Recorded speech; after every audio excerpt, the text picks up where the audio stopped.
Previous వీడియోలో self doubt మనల్ని లోపల నుంచి ఎలా తినేస్తుందో చూసాం కదా. ఇప్పుడు సెల్ఫ్ డౌట్ ఎలా ట్రిగ్గర్ అవుతుంది, దాన్ని ఎలా ఎదుర్కోవాలో మనం చూద్దాం. వీడియోని స్కిప్ చేయకుండా లాస్ట్ దాకా చూడండి, very interesting. Self doubt trigger అవ్వడానికి 2 రీజన్స్ ఉంటాయి. నిజంగానే మీ దగ్గర స్కిల్ లేకపోవడం, దీనివల్ల సెల్ఫ్ డౌట్ వస్తుంది. దీనికి సొల్యూషన్ ఏంటంటే మీరు ఆ స్కిల్ని నేర్చుకోవడమే, ఇంకా వేరే దారేం లేదు.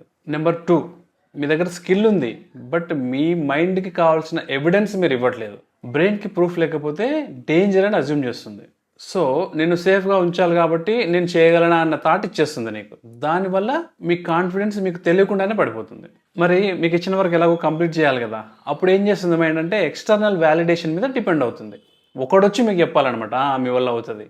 అలా చెప్పినప్పుడు ఓకే నా వల్ల అవుతుంది అని అలర్ట్ అయ్యి అది చేస్తామన్నమాట. ఆ రేంజ్కి బ్రెయిన్ కాన్ఫిడెన్స్ డ్రాప్ అయిపోతుంది. దీనికి సొల్యూషన్ ఏంటి? మీ పాస్ట్ లైఫ్లో విన్స్ని లిస్ట్ అవుట్ చేయండి. స్మాల్ అయినా పర్లేదు. ఇవి మీరు రివైజ్ చేసుకోవడం వల్ల మీ కాన్ఫిడెన్స్ బూస్ట్ అవుతుంది. అండ్ ఇప్పటి నుంచి ఫర్దర్గా ఫ్యూచర్లో మీ చిన్న చిన్న విన్స్ అన్నింటినీ సెలబ్రేట్ చేసుకోవడం అలవాటు చేసుకోండి. సెలబ్రేషన్ అంటే పెద్ద పార్టీ అక్కర్లేదు, చిన్న సెలబ్రేషన్. ఈ 2 మీరు మీ బ్రెయిన్కి ఇస్తున్న ఎవిడెన్సెస్. నేను విన్ అవ్వగలను, నేను విన్ అయ్యాను, నేను విన్ అవుతాను అని మీరు మీ బ్రెయిన్కి ఇస్తున్న ఎవిడెన్సెస్. సింపుల్గా చెప్పాలంటే బాస్ నేను తోపునే అని మీ బ్రెయిన్కి మీరు చెప్తున్నారనమాట. దీనివల్ల సెల్ఫ్ డౌట్ నుంచి బయటపడవచ్చు. Follow me for daily growth.